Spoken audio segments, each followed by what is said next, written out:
आप देख रहे हैं मेरा YouTube चैनल ASK मैथमेटिशियन और मैं आपका टीचर काशिफ। आज हम क्लास 6 एक्सरसाइज 1.3 स्टार्ट करेंगे। वीडियो स्टार्ट होने से पहले मैं ये बात पता चलूं, जो लोग ये एंड्रॉयड वॉच और कैलकुलेटर विन करना चाहते हैं वो मेरे चैनल को सब्सक्राइब करें और फुल वीडियो देखने के बाद और प्लेलिस्ट देखने के बाद मुझे स्क्रीनशॉट लेके मुझे व्हाट्सएप में, और मेरा व्हाट्सएप नंबर आपको डिस्क्रिप्शन में मिल जाएगा। एक्सरसाइज 1.3 इसमें क्या कहा गया, find the square of the following number. हमें नंबर दिए हुए, जस्ट हमने उसका स्केयर फाइंड करना है। स्केयर का मतलब होता है पावर 2। तो 7 का स्केयर मीन 7 की पावर 2 हमने फाइंड करना है। इसका मतलब ये नहीं होता कि 7 को हम 2 से मल्टीप्लाई कर लें। अक्सर स्टूडेंट ये यहाँ पे मसला करते हैं, प्रॉब्लम करते हैं, जब बड़ी क्लासेस में इस तरह क्वेश्चन आते हैं तो स्टूडेंट 7 2 जा 14 मल्टीप्लाई करते हैं। तो इसमें ये आपने करना है, 7 का स्केयर का मतलब होता है 7 2 टाइम है, मीन 7 मल्टीप्लाई बाय 7, और 7 7 जार क्या होता है 49। तो ये हमारा आंसर आ जाएगा। इसी तरह सेम पार्ट 2 में करेंगे। पार्ट 2 में 9 दिया हुआ है, तो 9 का स्केयर क्या हो जाएगा हमारे पास, हम वो फाइंड करेंगे। 9 की power 2 mean 9 multiply by 9, 9 9 jar क्या होता है 81। सेम इसी तरह पार्ट 3 हमें दिया हुआ है। पार्ट 3 में हमारे पास दिया हुआ है 10, तो 10 की पावर 2 हो जाएगा, मतलब 10 मल्टीप्लाई बाय 10 आ जाएगा, और 10 10 जार 100। सेम इसी तरह अब नेक्स्ट पार्ट है 4, उसमें हमें 13 दिया हुआ है, तो इसका मतलब 13 का स्केयर ले लेंगे। 13 का स्केयर मतलब 13 मल्टीप्लाई बाय 13, 13 13 जार 169 आता है। नेक्स्ट पार्ट 5 है, उसमें हमें 16 दिया हुआ है, तो हम 16 का स्केयर लेंगे। तो 16 के स्केयर का मतलब होता है 16 मल्टीप्लाई बाय 16, 16 मल्टीप्लाई 16 256 आता है। नेक्स्ट हमें दिया हुआ है 19, तो 19 का स्केयर, 19 का स्केयर का मतलब 19 मल्टीप्लाई बाय 19 आ जाएगा, और 19 मल्टीप्लाई 19 हमारे पास क्या होता है 361। नेक्स्ट हमें दिया हुआ है 30, तो 30 का स्केयर आ जाएगा, मीन 30 मल्टीप्लाई बाय 30। तो इसको मल्टीप्लाई करने का आसान तरीका, हमारे पास कितने जीरो है, 2 जीरो है, 2 जीरो हमने लगा लिया, और 3 3 जार 9, तो ये 900 आ जाएगा। सेम इस तरह नेक्स्ट पार्ट 8 है, हमारे पास 100 है। 100 का स्केयर हम फाइंड करेंगे, तो 100 का स्केयर का क्या मतलब होगा 100 मल्टीप्लाई बाय 100। अब सेम प्रोसेस करते हुए हम क्या करेंगे, 100 मल्टीप्लाई 100 करेंगे, तो कितने जीरो 1 2 3 4, 1 2 3 4 जीरो लगा लिया, और 1 को 1 से मल्टीप्लाई करेंगे, ये आज हमारा आंसर आ जाएगा। नेक्स्ट हमारे पास दिया है 150 का स्केयर, तो इसका मतलब होगा 150 मल्टीप्लाई 150। तो हमारे पास 150 मल्टीप्लाई 150, देखें कितने जीरो दिए हुए, 2 जीरो दिए हुए, तो 2 जीरो हम यहाँ लगा लेंगे, और 15 को 15 से मल्टीप्लाई कर लेंगे, तो हमारे पास 15 मल्टीप्लाई 15 के अंदर 225 आ जाता है। तो ये हमारा पार्ट 9 का आंसर आ जाएगा। नेक्स्ट हमारा है 21 का स्केयर, तो 21 का स्केयर क्या होता है 21 मल्टीप्लाई 21, तो 21 मल्टीप्लाई 21 क्या होता है हमारे पास 441। तो ये नेक्स्ट पार्ट हमें 11 दिया हुआ है, इसमें 23 दिया हुआ है, मीन 23 की पावर 2, मीन 23 मल्टीप्लाई 23, 23 को 23 से मल्टीप्लाई करेंगे तो हमारे पास आ जाएगा 529। नेक्स्ट हमारे पास दिया हुआ है 12 पार्ट 25 का स्केयर, मीन 25 मल्टीप्लाई बाय 25, 25 को 25 से मल्टीप्लाई करेंगे तो हमारे पास 625 आ जाएगा। तो ये अगर बड़ी टर्म को आप डायरेक्ट स्केयर आपको नहीं फाइंड करना था तो आप इस तरह भी कर सकते हैं। 25 मल्टीप्लाई 25 है, तो आप ऊपर नीचे रख के 5 5 25 5 2 कैरी 5 2 10 11 12 आ जाएगा, मल्टीप्लाई 2 5 10 0 1 कैरी 2 2 4 और 5। तो इस तरह भी आप कर सकते हैं, 5 2 और 6 625, ये इस तरह भी हमारा आंसर आ जाएगा। तो अगर आपको डायरेक्ट पता है स्केयर तब भी, अगर नहीं पता तो आप इस तरह मल्टीप्लाई करके भी फाइंड आउट कर सकते हैं। तो इस तरह हमारा क्वेश्चन नंबर 1 कंप्लीट हो जाएगा। क्वेश्चन नंबर 2 स्टार्ट करेंगे। इसमें कहा गया complete each of the following factor tree. ये आपको फैक्टर ट्री दिया हुआ है, कह रहा है इसको कंप्लीट करना है। आपने जिस हिसाब से ये वैल्यू दी है उस हिसाब से देखते हुए कंप्लीट करना है। अब देखें यहाँ 18 दिया हुआ है, हर जो आपका पॉइंट बनेगा उस पे 18 बनना चाहिए। जो आपका स्टार्टिंग पॉइंट होगा हर लाइन पे वो आपका 18 बनेगा। इस तरह नेक्स्ट जो जो हुआ करेंगे। अब देखिए यहाँ 18 दिया हुआ है, 9 को किससे मल्टीप्लाई करूँ 18 बनेगा 2 से। तो देखिए यहाँ 18 था, 2 मल्टीप्लाई 9 ये भी 18 हो गया।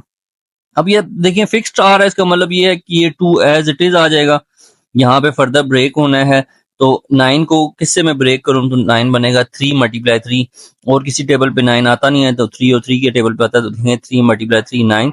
तो 3 3 और 2 देखें 3 3 9 9 2 18 फिर 18 बन गया।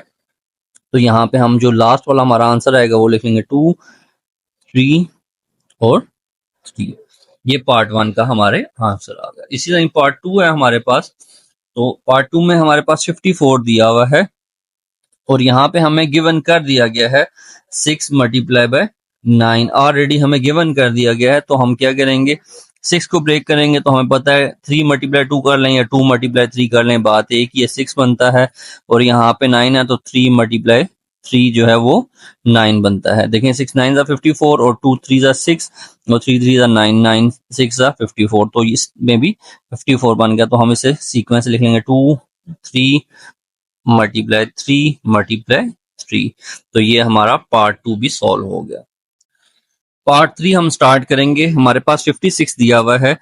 56 से हमारे पास काफी सारे ब्रेक आ सकते हैं। 2 मल्टीप्लाई 28 भी और 4 के टेबल पे भी 56 आता है। तो इसको हमने किस सीक्वेंस से देखना है, हमने इस चीज का ध्यान रखना है। देखें हमारे पास ये एक टर्म जो है वो फिक्स्ड आ रही है, तो इसका मतलब है सबसे छोटी टर्म जो है वो हमारे पास यहाँ फिक्स जो आ रही है वो होगी। तो सबसे छोटी टर्म हमारे पास जो 56 और इसके ब्रेक में आती है वो आती है 2। तो 2 को हम 56 से डिवाइड कर लेते हैं यहाँ पे। वैसे 28 आता है लेकिन यहाँ आप डिवाइड करके भी चेक कर सकते हैं। 56 को 2 से अगर डिवाइड करते हैं 2 2 जार 4 1 6 आ जाएगा, 2 8 जार 16। तो देखिए हमारे पास ये 28 आ जाता है। तो यहाँ पे 28 हमने कर लिया। अब हमें पता है ये 2 2 फिक्स आना है तो इसलिए हम यहाँ पे नेक्स्ट में 2 लिख लेंगे। अब 28 को हमने ब्रेक करना है। अब देखें ये वाली टर्म जो सीक्वेंस आ रहा है ये फिक्स्ड आ रहा है, इसमें चेंजिंग आ रही है। इसका मतलब है यहाँ पे जो हम लिखेंगे वो फिक्स टर्म लिखेंगे ताकि छोटी टर्म लिखेंगे ताकि यहाँ पे हमें आगे फर्दर ब्रेक, यहाँ पे आगे फर्दर ब्रेक नहीं होता, यहाँ पे फर्दर ब्रेक होता है। तो इसका मतलब है 28 है तो 28 को अगर मैं 2 से करता हूँ 28 को 2 से डिवाइड करता हूँ तो 14 आता है। तो 2 मल्टीप्लाई 14 जो है वो 28 आ जाएगा। अब ये 2 भी फिक्स था, ये एज इट इज आ गया, ये भी 2 फिक्स है, ये भी एज इट इज आ गया। अब 14 है तो इसका मैं ब्रेक करूंगा तो 2 मल्टीप्लाई बाय 7 14 होता है। तो इसको बेशक आप सीक्वेंस से लिख लें या एज इट इज लिख लें तो ये आपका आंसर आ जाएगा। इसको मैं सीक्वेंस लिख लेता हूँ 2 मल्टीप्लाई 2 मल्टीप्लाई 2 मल्टीप्लाई 7। तो ये देखें इसको मैं मल्टीप्लाई करूंगा ये 56 ही मेरा बनेगा। इसी तरह पार्ट 4 दिया हुआ है, इसमें हमें ऑलरेडी इसने ब्रेक करके दे दिया है 8 को। तो हम क्या करेंगे 8 को किससे मल्टीप्लाई करें, 48 बनता है 6 के साथ, 6 8 और 48 होता है। तो ये हमारा ऑलरेडी ब्रेक हुआ हुआ था एक, तो हमने दूसरे के साथ ब्रेक कर दिया उसे। तो अब 6 है तो हमें पता है इसको 2 मल्टीप्लाई 3 करेंगे तो 6 बनता है। तो ये भी फर्दर से हमने ब्रेक नहीं करना, तो ये एज इट इज आ रहे हैं तो 2 मल्टीप्लाई बाय 3 आ जाएगा। और ये जो स्टेट वाला है ये जो है आपका एज इट इज को शो करता है, जो एक टेढ़ी लाइन आती है इसका मतलब है ये फर्दर ब्रेक होता है। अब इसी तरह 8 है तो हमें पता है 2 मल्टीप्लाई बाय 4 8 होता है। ठीक है, ये मैंने 4 इसलिए यहाँ नहीं लिखा क्योंकि यहाँ पे फर्दर ब्रेक नहीं हो सकता, यहाँ पे फर्दर ब्रेक होगा इसलिए 2 इधर लिख लिया और 4 इधर लिख लिया। 2 ये वाला एज इट इज आ जाएगा और 4 है तो अब 4 को फर्दर ब्रेक करेंगे तो 2 मल्टीप्लाई बाय 2 4 आ जाएगा। तो अब हमारे पास देखें ये टर्म बन गई 2 multiply 2 multiply 2 multiply 2 multiply by 3। तो ये हमारा 48 ही बनता है मल्टीप्लाई करके। तो यही हमारा आंसर आ जाएगा। क्वेश्चन नंबर 3 स्टार्ट करेंगे। इसमें कहा गया है फाइंड प्राइम फैक्टर ऑफ। हमने प्राइम फैक्टर फाइंड करना है, जैसे 12 दिया हुआ है इसका हम प्राइम फैक्टर फाइंड करते हैं तो इसे हम इस तरह एलसीएम की फॉर्म में लिख लेंगे। तो 2 6 जार 12, छोटे से छोटे टेबल से करना है हमने, जो सबसे छोटे टेबल से आएगा उसके बाद फिर नेक्स्ट बड़े टेबल पे जाएंगे। ये नहीं कि अगर आपको डायरेक्ट 6 टू 12 बनता है तो आपने इस तरह निकालना है, तो हमेशा छोटे से छोटे टेबल से स्टार्ट करना है। जैसे यहाँ 4 3 जार 12 भी बनता है लेकिन हमने सबसे छोटे टेबल से स्टार्ट करना है प्राइम फैक्टर बनाने के लिए। 2 6 जार 12, फिर 2 3 जार 6 और 3 1 जार 3। तो हमारे पास इसका प्राइम फैक्टर क्या आ जाएगा 12 का 2 3 जो हमने ट्री मेथड से बनाया था वो भी फैक्टर कहलाते हैं, और ये प्राइम फैक्टर अलग अलग मेथड है, लेकिन दोनों में फैक्टर ही फाइंड होते हैं। उसमें ट्री मेथड के जरिए फैक्टर हमने फाइंड किए थे, इसमें हमने प्राइम फैक्टर के जरिए जो है वो फैक्टर फाइंड किए हैं। तो अब इसका सेकंड पार्ट करेंगे। पार्ट 2 स्टार्ट करेंगे। इसमें हमें दिया हुआ है 20, इसका हमने प्राइम फैक्टर फाइंड करना है। तो 20 ऐसे लिख लेंगे, 2 1s are 2 और 0 एज इट इज आ जाएगा। 2 5s are 10 और 5 1s are 5। 20 के क्या फैक्टर बनेंगे, 2 मल्टीप्लाई 5, तो ये 20 के फैक्टर बन जाएंगे। तो ये हमारा आंसर आ जाएगा। पार्ट 3 स्टार्ट करेंगे। हमें दिया हुआ है 48 के फैक्टर बना लेंगे हम लोग। 2 के टेबल पे 48 आता है। 2 2s are 4, 2 4s are 8, 2 1s are 2 और 2 2s are 4। अब ये दोनों मिला के करेंगे, 2 6s are 12, 2 3s are 6 और 3 1s are 3। तो हमारे पास 48 के क्या फैक्टर बनेंगे, 2 मल्टीप्लाई 2 कितने टाइम है, 1 2 3 4 टाइम 2 है, 1 2 3 4 टाइम 2 आ गया और मल्टीप्लाई 3, तो ये 48 के फैक्टर बन जाएंगे। पार्ट 4 हम सॉल्व करेंगे। इसमें हमें 76 दिया हुआ है, इसके हमने फैक्टर बनाने हैं। तो 76 को हम 2 के टेबल पे करेंगे। 2 3s are 6, तो 1 बच जाएगा। देखें 2 3 6 आता है, 1 बचा तो 1 यहाँ साथ अटैच हो जाता है, तो ये 16 मान जाता है। 2 8s are 16। फिर 2 के टेबल पढ़ेंगे, 2 1s are 2, फिर 1 बच जाएगा, तो ये 1 और 8 18 हो जाएगा। 2 9s are 18 और 19 1s are 19, क्योंकि 19 प्राइम नंबर है तो इसके कोई और फैक्टर नहीं बनते। तो 76 के हमारे फैक्टर क्या बन जाएंगे, 2 मल्टीप्लाई 19, यही हमारा आंसर आ जाएगा। नेक्स्ट हमारा है 88, इसके हम फैक्टर बनाएंगे।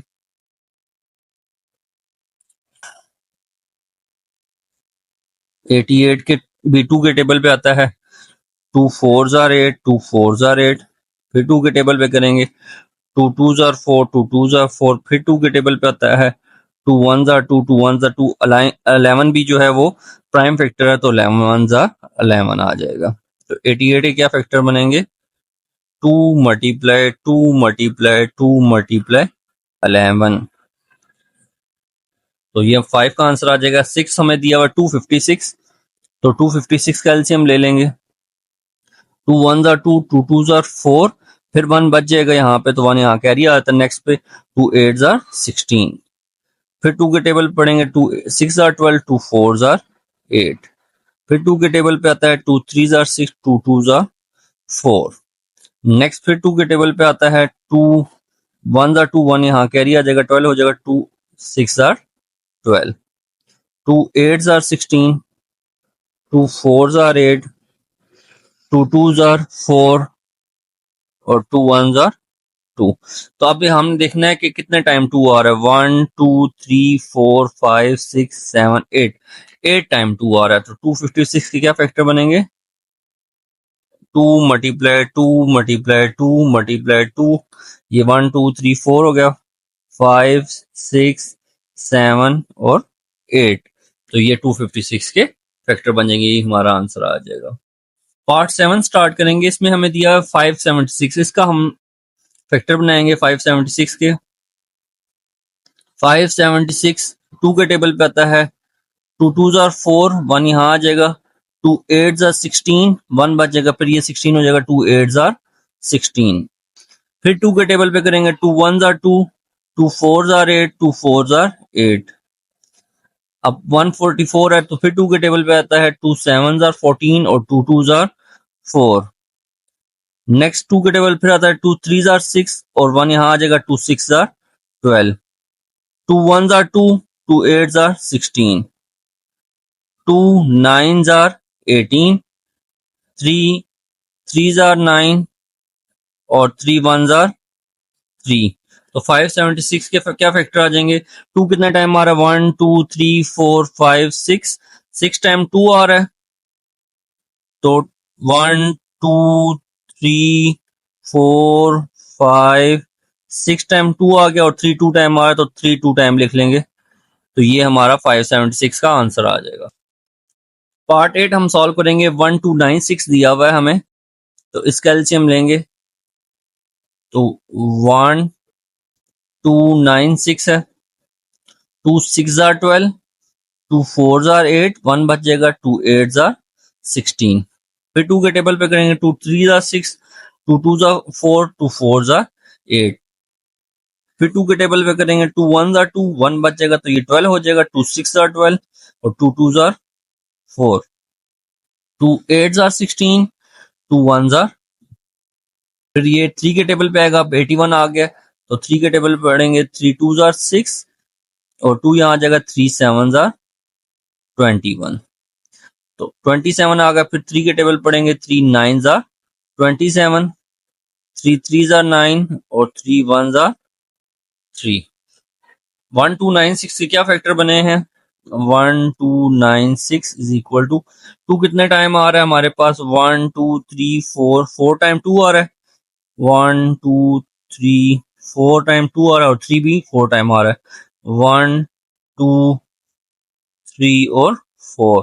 तो ये हमारा जो है 1296 का फैक्टर बन गया, यही हमारा आंसर आ जाएगा और हमारा क्वेश्चन कंप्लीट हो गया।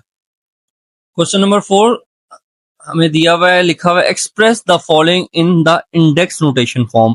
हमें कहा गया कि ये हमें वैल्यू दी हुई है, हमने इसे इंडेक्स नोटेशन फॉर्म में लिखना है। Index notation form mean power की फॉर्म में। जैसे हमें कहा गया है 10 का स्केयर लें, तो हमने उसका स्केयर लिया था 10 मल्टीप्लाई 10, तो ये वाली वैल्यू जब दी हो तो इसे हम इस फॉर्म में लिखें तो ये इंडेक्स नोटेशन फॉर्म बनती है। तो अब हमें ये दिया हुआ है तो 2 3 टाइम दिया हुआ है, तो इसका मतलब ये है कि बेसिकली जो रूल है वो ये है कि इसकी पावर 1 है, इसकी पावर 1 है, इसकी पावर 1 है, तो हम इस तरह करते हैं 1 + 1 + 1, तो 2 की पावर 3 हमारा आंसर आता है। अगर आप डायरेक्ट भी करना चाहें तो कोई मसला नहीं है, हम इस स्टेप को लिखने की जरूरत नहीं है, बेशक जितने टाइम वैल्यू होगी उतनी पावर लिख लेंगे तो वो हमारा आंसर आ जाएगा। इसी तरह पार्ट 2 में दिया 1 2 3 4 5, तो 7 कितना टाइम है? 7 5 टाइम है, तो 7 की पावर 5 आ जाएगा। इसी तरह हमें पार्ट 3 दिया हुआ है, पार्ट 3 में हमें 1 2 3 3 टाइम दिया हुआ तो 3 की पावर 3 आ जाएगा, और 4 1 2 3 4 4 टाइम दिया हुआ तो 4 की पावर 4 आ जाएगा, यही हमारा आंसर आ जाएगा। इसी तरह पार्ट 4 है, इसमें हमें वैल्यू दी हुई है 2 कितना टाइम है? 1 2 3, 2 जो है वो 3 टाइम है, तो 2 की पावर 3 आ जाएगा। 3 कितने टाइम है? 1 2 3, तो 3 की पावर 3 आ जाएगा। 4 कितने टाइम? 1 2 3, 4 की पावर भी 3 आ जाएगा, और 5 1 टाइम है तो 5 की पावर 1 आ जाएगा। ये हमारा क्वेश्चन नंबर 4 जो है वो कंप्लीट हो गया है। क्वेश्चन नंबर 5 हमें दिया हुआ है express the following as prime factor. हमने जो वैल्यू दी हुई है इसको प्राइम फैक्टर में शिफ्ट करने, जैसे क्वेश्चन नंबर 3 में किया, and right answer in index notation. और क्वेश्चन नंबर 4 में जैसे इंडेक्स नोटेशन फॉर्म में किया वो लिखना है। मीन क्वेश्चन नंबर 3 और 4 को मिला के जो है वो हमने क्वेश्चन नंबर 5 को सॉल्व करना है, पहले फैक्टर बनाना है और फिर इसको इंडेक्स नोटेशन फॉर्म में शिफ्ट करना है। तो सेम वैसे ही पैटर्न पे फॉलो होगा। 72 दिया हुआ है, इसका हम ले लेंगे एलसीएम। 72 को 2 से करेंगे, 2 3 are 6, 1 यहाँ कैरी आ जाएगा, 2 6 are 12, 2 1 are 2, 1 यहाँ आ जाएगा, 2 8 are 16, 2 9 are 18, 3 3 are 9 और 3 1 are 3। तो 72 हमारे पास दिया हुआ है 2 मल्टीप्लाई 2 मल्टीप्लाई 2, 2 3 टाइम था और 3 मल्टीप्लाई बाय 3। ये तो हमारा क्वेश्चन सॉल्व हो गया फैक्टर तक। अब इसे हमने इंडेक्स नोटेशन फॉर्म में करना है, तो इंडेक्स नोटेशन फॉर्म में क्या आ जाएगा? 1 2 3, 2 3 टाइम है और 3 2 टाइम है, तो ये हमारा जो है वो आंसर आ जाएगा। सेम अब हमने 275 को सॉल्व करना है। 275 का हम एलसीएम ले लेंगे। 275 को ये 2 के टेबल पे भी नहीं आ रहा और 3 के टेबल पे करते हैं, 3 9 27 और 3 के टेबल पे भी नहीं आ रहा, इसका मतलब ये 5 के टेबल पे आएगा। 5 5 are 25, 2 बचेगा, ये 25 हो जाएगा, तो ये 5 5 are 25 आ जाएगा। फिर ये 5 के टेबल पे आ रहा है, 5 1 are 5, 5 1 are 5, 11 बचेगा, 11 1 are 11। अब 275 के हम फैक्टर बना के लिखेंगे, प्राइम फैक्टर क्या आ जाएंगे? 5 मल्टीप्लाई 5 मल्टीप्लाई 11। अब इसके हम जो है वो इंडेक्स नोटेशन फॉर्म डालेंगे, तो 5 की पावर 2 मल्टीप्लाई 11, ये हमारा पार्ट 2 का आंसर आ जाएगा। पार्ट 3 हम स्टार्ट करेंगे, हमें दिया हुआ है 300। 300 का हम एलसीएम ले लेंगे। 2 1s are 2, 1 बच जाएगा, 2 5s are 10 और 0 एज इट इज आ जाएगा। फिर 2 के टेबल पे आता है, 2 7s are 14, 1 यहाँ आ जाएगा, 2 5s are 10। अब 2 के टेबल पे नहीं आ रहा, अब हम जाके 3 के टेबल पे करेंगे। यहाँ पे हालांकि 3 के टेबल पे यहाँ पे भी सॉल्व होता है, यहाँ पे भी सॉल्व होता है, लेकिन आप देखें हमेशा छोटे टेबल से स्टार्ट करना, फिर बड़े टेबल की तरफ जाएंगे। 3 2s are 6, 1 आ जाएगा, 3 5s are 15। अब 3 के टेबल पे नहीं आ रहा, 5 के टेबल पे आ रहा है, 5 5s are 25 और 5 1s are 5। तो 300 के क्या फैक्टर बन रहे हैं, 2 2 टाइम है और 3 है और 5 2 टाइम है। तो हम इसे इंडेक्स नोटेशन फॉर्म में लिखेंगे तो कैसे आ जाएगा, 2 की पावर 2 मल्टीप्लाई 3 की पावर 1 मल्टीप्लाई 5 की पावर 2। ये हमारा पार्ट 3 का आंसर आ जाएगा। अब हम पार्ट 4 को सॉल्व करेंगे। पार्ट 4 हमें दिया हुआ है 162। 162 का हम एलसीएम ले लेंगे। 2 8s are 16 और 2 1s are 2। अब 2 के टेबल पे नहीं आता, 3 के टेबल पे सॉल्व करेंगे। 3 2s are 6, 2 बच जाएगा, 3 7s are 21। यहाँ पे 3 आता और 2 आता है, 2 और 3 7s are 21 आ जाएगा। 3 के टेबल पे सॉल्व करेंगे, फिर 3 9s are 27, फिर 3 के टेबल पे सॉल्व करेंगे, 3 3s are 9 और फिर 3 के टेबल पे सॉल्व करेंगे, 3 1s are 3। तो 162 का क्या फैक्टर बन जाएंगे, 2 मल्टीप्लाई 3 कितने टाइम है, 1 2 3 4 4 टाइम है 3, 1 2 3 और 4 टाइम 3 आ जाएगा। अब इसे इंडेक्स नोटेशन फॉर्म में लिखेंगे, 2 की पावर 1 और 3 की पावर 4। यही हमारा आंसर आ जाएगा। Find the prime factor using factor tree. हमने प्राइम फैक्टर को यूज करते हुए फैक्टर ट्री फाइंड करना है।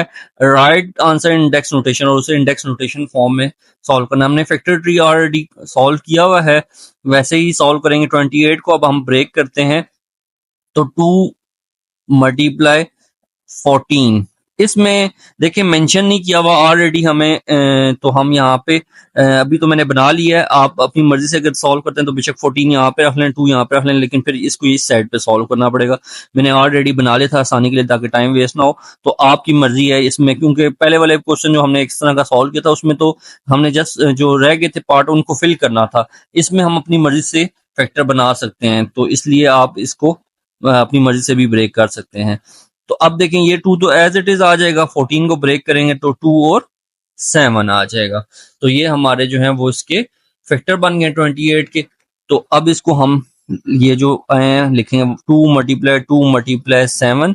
अब इसको हम इंडेक्स नोटेशन फॉर्म में लिखेंगे तो क्या आ जाएगा, 2 की पावर 2 मल्टीप्लाई 7 की पावर 1। ये हमारा आंसर आ जाएगा।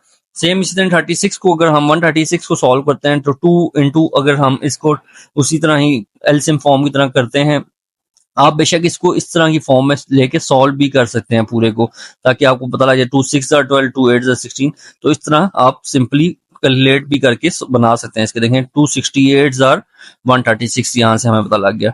2 एज इट इज आ जाएगा। फिर 2 के टेबल पे हमने इसे करना है, तो यहाँ से आप फिर फर्दर इसे ब्रेक कर सकते हैं या डिवाइड कर सकते हैं। 2 3 6 2 4 8 मीन 34। ये 2 भी एज इट इज, ये भी 2 एज इट इज। 34 को ब्रेक करेंगे तो 2 17 34 होता है।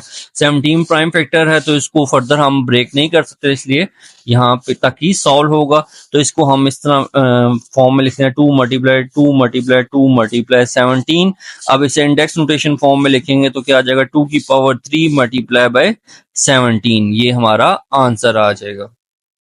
पार्ट 3 हम सॉल्व करेंगे। हमारे पास 80 दिया हुआ है, इसको हम ब्रेक कर सकते हैं। आप 2 के टाइम पे भी कर सकते थे, मैंने थोड़ा सा आसानी करने के लिए या थोड़ा सा चेंज मेथड आपको बताने के लिए इसको मैं 2 से ब्रेक नहीं करा। 2 और 40 भी ब्रेक कर सकते थे, मैंने कहा ताकि आपको दूसरा मेथड भी समझ आ जाए कि अगर चेंज मेथड करना चाहते हैं 2 के अलावा डायरेक्ट किसी और टेबल से, तो उस तरह भी सॉल्व कर सकते हैं। तो मैंने इसे सॉल्व किया, 8 मल्टीप्लाई बाय 10, 8 10s are 80 बन गया। तो इसका मतलब है ये मेरा इसका फैक्टर बन गया। फर्दर मैं इसे ब्रेक करता हूँ तो 2 4s are 8 हो जाता है, ये 2 एज इट इज आ जाता है, और 4 को जब मैं ब्रेक करूंगा तो 2 2s are 4 आ जाएगा। अब इसी तरह 10 को सॉल्व करूंगा तो 2 5s are 10। अब ये ऑलरेडी सॉल्व हो चुका है, 2 और 5 ये भी एज इट इज आ जाएगा। तो लास्ट में एंड पे ये फैक्टर देखिए, हर स्टेप में आपका 80 बन होगा। 5 2s are 10, 10 2s are 20, 22s are 40, 42s are 80। इसी तरह इसको करेंगे 5 2 10 और 4 2 8, तो 10 मल्टीप्लाइड 80, 10 8 जा 80 और 80, हर स्टेप में 80 बनना लाजमी है। ठीक है, तो आपका ये अभी लास्ट फैक्टर बन गया, तो इसको हम सॉल्व करते हैं। 2 मल्टीप्लाई 2 मल्टीप्लाई 2 मल्टीप्लाई 2 मल्टीप्लाई 5। तो अब इसे इंडेक्स नोटेशन फॉर्म में शिफ्ट करेंगे तो 1 2 3 4, 2 की पावर 4 मल्टीप्लाई बाय 5 की पावर 1। तो ये हमारा 80 सॉल्व हो गया, इसका आंसर आ गया। इसी तरह ही अब 130 को हम ब्रेक करेंगे, तो यहाँ पे देखें हमारे पास 10 मल्टीप्लाई बाय 13 अगर मैं ब्रेक करता हूँ तो 30 बन जाता, 130 बन जाता है। तो 13 ये वाला तो एज इट इज आ जाए, क्योंकि इसके फैक्टर मजीद नहीं बनते, 10 के बनते हैं। तो 2 मल्टीप्लाई 5, तो देखें यहाँ पे भी हर स्टेप में 130 बन रहा है। तो अब इसको हम लिख लेते हैं 2 मल्टीप्लाई 5 मल्टीप्लाई 13। तो इसे इंडेक्स नोटेशन फॉर्म में भी लिखेंगे, कोई फर्क नहीं पड़ेगा। 2 की पावर 1 मल्टीप्लाई 5 की पावर 1 मल्टीप्लाई 13 की पावर 1। तो ये हमारा क्वेश्चन नंबर 4 सॉल्व हो गया और हमारी एक्सरसाइज 1.3 कंप्लीट हो गया। होप्स हो कि आपको समझ आ गई है। अगर नहीं समझ आती तो रिपीट ट्राई करें देखने की। अगर फिर भी नहीं समझ आती तो आपको एंड में मुझे मैसेज करके पूछ सकते हैं, मैं फर्दर कोशिश करूंगा आपको एक्सप्लेन कर दूं।